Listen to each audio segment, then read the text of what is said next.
اس عنوان سے متعلق بیان کا سلسلہ چل رہا ہے کہ بد نظری اور بد نگاہی کتنا سنگین گناہ ہے اور بد نظری اور بد نگاہی سے کیسے بچا جائے۔ پچھلے ہفتے میں نے آپ سے یہ وعدہ کیا تھا کہ کچھ ایسے نسخے آپ کے سامنے رکھوں گا جو قرآن مقدس سے بھی ثابت ہوں، احادیث مبارکہ سے بھی ثابت ہوں۔ اگر ہم ان کو عمل میں لے آئیں تو ہمارے لیے اس بد نظری سے بچنا بڑا آسان ہو جائے گا۔ اس لیے آج اسی عنوان سے متعلق میں اپنے اکابر سے سیکھی ہوئی کچھ باتیں آپ کی خدمت میں رکھوں گا۔ بس آپ اللہ رب العزت سے دعا فرما دیں کہ صحیح صحیح باتیں میری زبان سے کہلوا دے اور ہم سبھی کے لیے ان باتوں کو کارآمد اور نفع بخش بنا دے۔ دیکھیں، بد نظری سے بچنے کے لیے میں قرآن مقدس کی روشنی میں 7 نسخے آپ کے سامنے بیان کروں گا۔ جتنی توجہ کے ساتھ سنیں گے میرے عزیز بھائیوں، انشاءاللہ ثم انشاءاللہ اتنا ہی فائدہ ہوگا اور ہم سبھی کے لیے بد نظری اور بد نگاہی سے بچنا بڑا آسان ہوگا۔ دیکھیں، پہلا نسخہ، اللہ رب العزت نے اپنی پیاری کتاب قرآن مقدس کے اندر اپنے پیارے حبیب سرکار دو عالم صلی اللہ علیہ وسلم کو خطاب کرتے ہوئے ارشاد فرمایا کہ قل للمؤمنین یغضوا من ابصارہم۔ اے نبی کریم سرور دو عالم صلی اللہ علیہ وسلم، آپ مومن مردوں سے کہیں کہ اپنی نگاہیں نیچی رکھیں۔ یوں سمجھ لیجئے کہ نگاہوں کا نیچا رکھنا یہ بد نظری کا سب سے بہترین علاج ہے۔ اس لیے مومن کو چاہیے کہ گلی کوچوں میں، بازاروں میں چلتے ہوئے اپنی نگاہوں کو نیچی رکھنے کی عادت ڈالے۔ پیدل چل رہا ہو تو میرے پیارے بھائیوں سڑک پر نگاہ رکھے۔ اگر سواری پر ہو تو نگاہ اتنی اٹھائے جس سے دوسری سواریاں اور راہ گیروں کے گزرنے کا پتہ چلتا رہے۔ کسی کے چہرے کی طرف بالکل نہ دیکھے، کیونکہ یاد رکھیں فتنے کی ابتدا یہیں سے ہوتی ہے۔ اگر نظر خطا کر جائے، اگر نگاہ غلطی کر جائے تو فوراً توبہ کرے، استغفار کرے، اس کے بعد پھر سے اپنی نگاہ کو نیچی رکھ لے۔ اس عادت کو اپنانے کی برابر کوشش کرتا رہے، مستقل کوشش کرتا رہے تاکہ یہ زندگی کا حصہ بن جائے۔ اس طرح اگر کریں گے تو میرے پیارے بھائیوں انشاءاللہ ثم انشاءاللہ ضرور فائدہ ہوگا۔ اس کی آسان سی مثال یوں سمجھیں کہ اگر ہمیں کسی کاروباری سلسلے میں، اگر ہمیں دفتری کام کے سلسلے میں، لین دین کے معاملے میں یا خرید و فروخت کے معاملات میں حسب ضرورت کسی عورت سے بات کرنی پڑ بھی جائے تو میرے پیارے بھائیوں اس کے چہرے کی طرف بالکل نہ دیکھیں۔ اس کی آسان سی مثال اس طرح سمجھیں کہ وہ 2 بندے، وہ 2 لوگ جن کے درمیان آپس میں ناراضگی ہو، آپس میں رنجش ہو، اگر انہیں مجبوری میں آپس میں ایک دوسرے سے بات کرنی پڑ جائے تو وہ ایک دوسرے کے چہرے کو نہیں دیکھتے، ایک دوسرے کی نگاہوں میں نگاہیں ڈال کر کے بات نہیں کرتے۔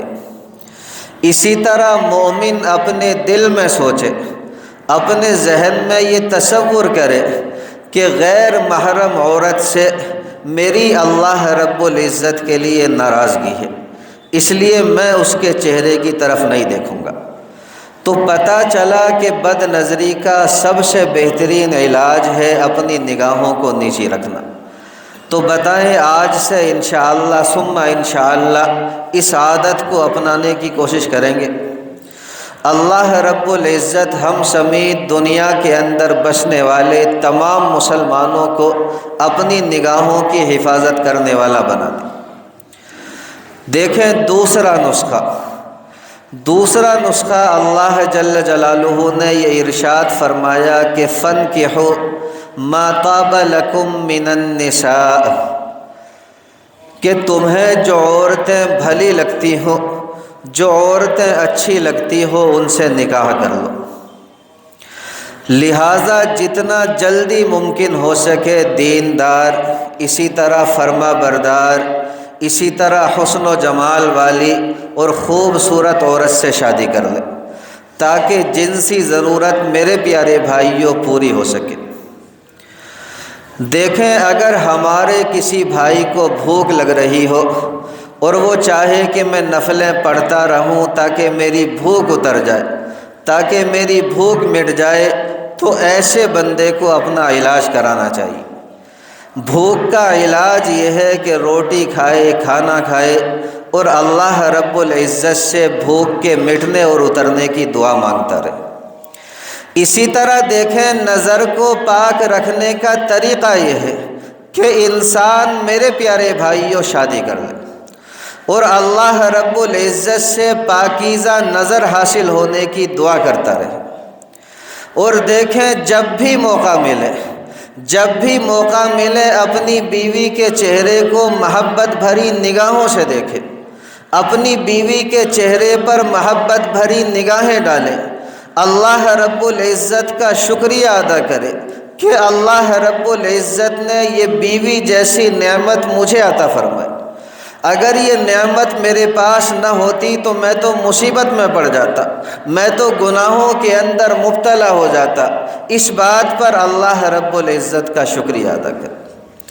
اور میرے پیارے بھائیوں، جو شوقیہ نگاہیں، جو للچائی ہوئی نگاہیں بازاروں کے اندر بے پردہ گھومنے والی عورتوں کے اوپر ڈالتا ہے، وہ للچائی ہوئی نگاہیں اپنی بیوی کے اوپر ڈالے، اپنی بیوی کو صاف ستھرا رہنے کی تلقین کرے، اپنی بیوی کو اچھے سے اچھے کپڑے لا کر کے دے، تاکہ بیوی جو ہے وہ خوبصورت لگے اور دل جو ہے وہ میرے پیارے بھائیوں بیوی کی طرف مائل ہو، متوجہ۔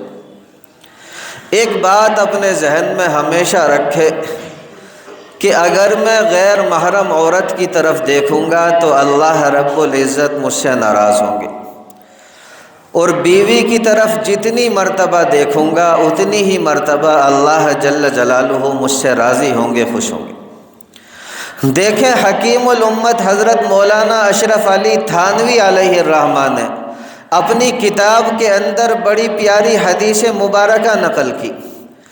آپ فرماتے ہیں کہ نبی کریم سرور دو عالم صلی اللہ علیہ وسلم نے ارشاد فرمایا، جب کوئی شوہر اپنی بیوی کو دیکھ کر کے مسکراتا ہے اور بیوی اپنے شوہر کو دیکھ کر کے مسکراتی ہے، اللہ جل جلالہ ان دونوں کو دیکھ کر کے مسکراتے ہیں، خوش ہوتے ہیں۔ اس لیے کہتا ہوں کہ حلال چیز کو اتنا جی بھر کر دیکھے، اتنا جی بھر کر کے دیکھے کہ حرام کی طرف دیکھنے کا دل میں میلان نہ رہے۔ ان باتوں کو میرے پیارے بھائیوں اپنانے کی کوشش کریں۔ جب بھی ہمارا نفس یہ تقاضا کرے کہ غیر محرم عورت سامنے سے آ رہی ہے، اس کی طرف دیکھ، تو فوراً دل میں اپنی بیوی کا چہرہ لے آئے۔ انشاءاللہ ثم انشاءاللہ گناہوں سے بچنا آسان ہو جائے گا۔ اللہ رب العزت عمل کی توفیق مرحمت فرما دے۔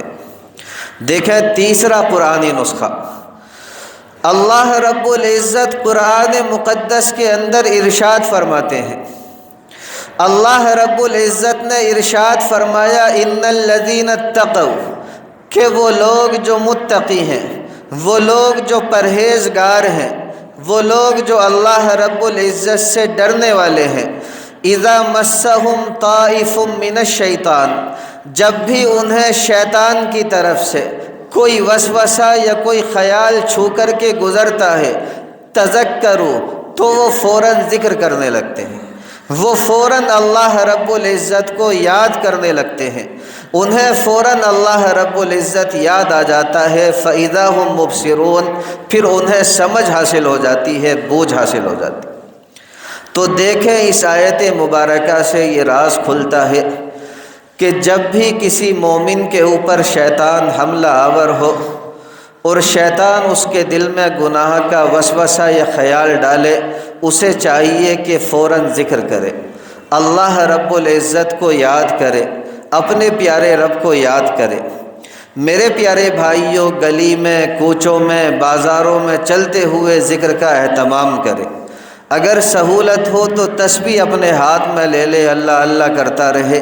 اگر سہولت نہ ہو تو دل میں فوراً اللہ رب العزت کو یاد کر لے، اللہ رب العزت کو بار بار یاد کرتا رہے، اللہ اللہ کرتا رہے، انشاءاللہ اس کے لیے گناہوں سے بچنا آسان ہو جائے گا۔ دیکھیں، یاد رکھیں، یہ جو غفلت ہوتی ہے یہ گناہوں کا مقدمہ ہوتا ہے، اور اللہ رب العزت کے ذکر کے ذریعے غفلت دور ہوتی ہے۔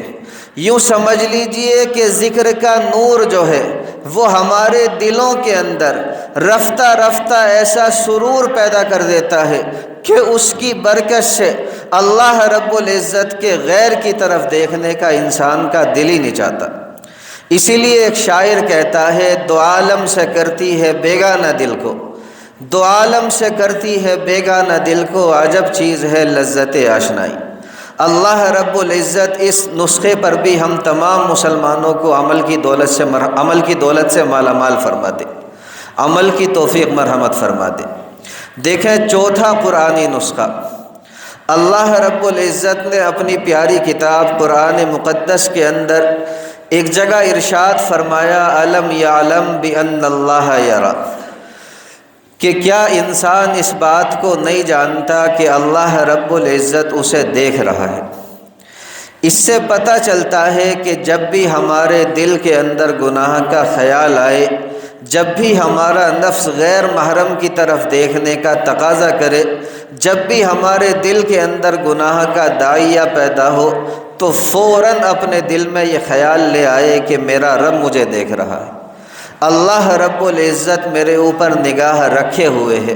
میرے پیارے بھائیوں، نفس کو قابو میں کرنا بڑا آسان ہو جائے گا۔ دیکھیں، اس کی آسان سی مثال اس طرح سمجھیں کہ جس عورت کو ہم دیکھ رہے ہیں، جس لڑکی یا خاتون کو ہم دیکھ رہے ہیں، اگر اس عورت کا باپ ہماری طرف دیکھ رہا ہو، اگر اس عورت کا شوہر یا بھائی ہماری طرف دیکھ رہا ہو، ایمانداری سے بتائیں، کیا ہم اس عورت کی طرف نگاہ اٹھا کر کے دیکھنا پسند کریں گے؟ بالکل نہیں کریں گے۔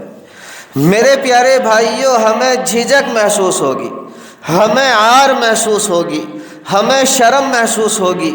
ہم سوچیں گے کہ اس کا باپ ہم سے ناراض ہو جائے گا، اس کا بھائی ہم سے ناراض ہو جائے گا۔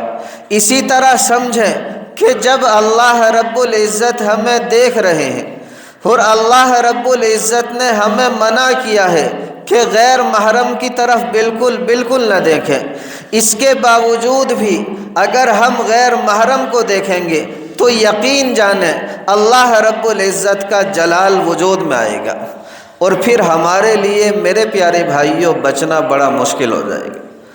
کیونکہ یاد رکھیں، اللہ رب العزت کی جو پکڑ ہے وہ بہت ہی زیادہ سخت ہے۔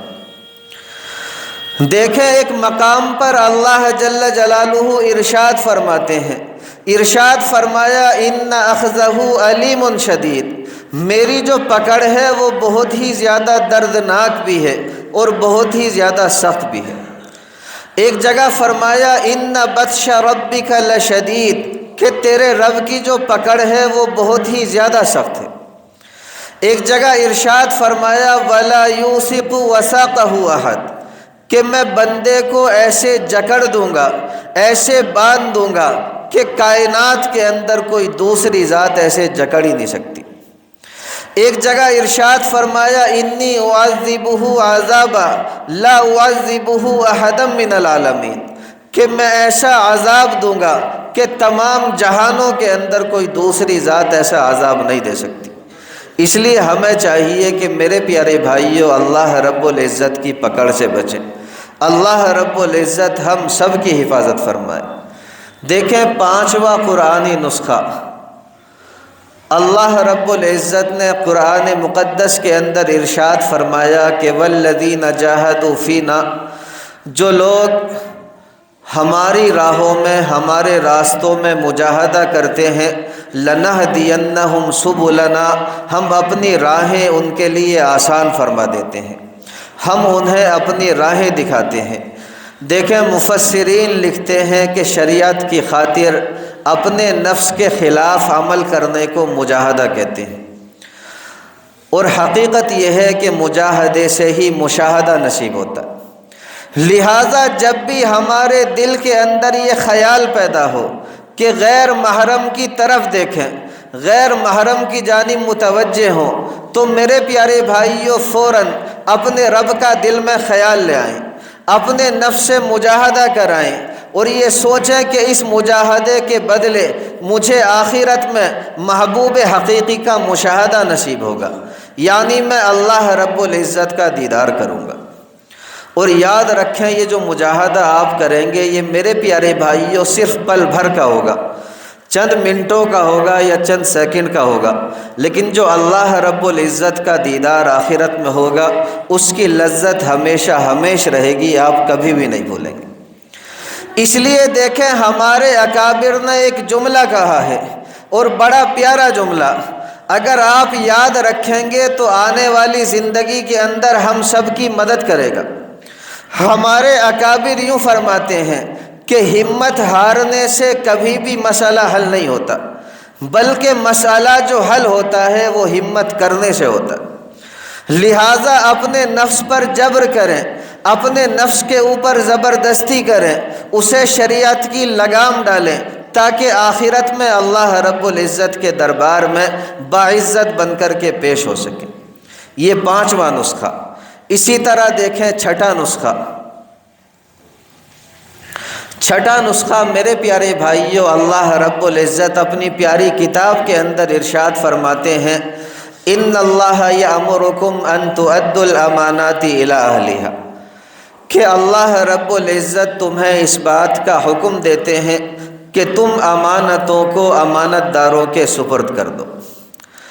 آپ اس طرح سمجھیں کہ یہ جو آنکھیں ہمارے پاس ہیں یہ میرے پیارے بھائیوں اللہ رب العزت کی دی ہوئی ایک امانت ہے، اس لیے ہمارا یہ فرض بنتا ہے کہ ہم ان آنکھوں کو اللہ رب العزت کے احکام کے مطابق استعمال کریں۔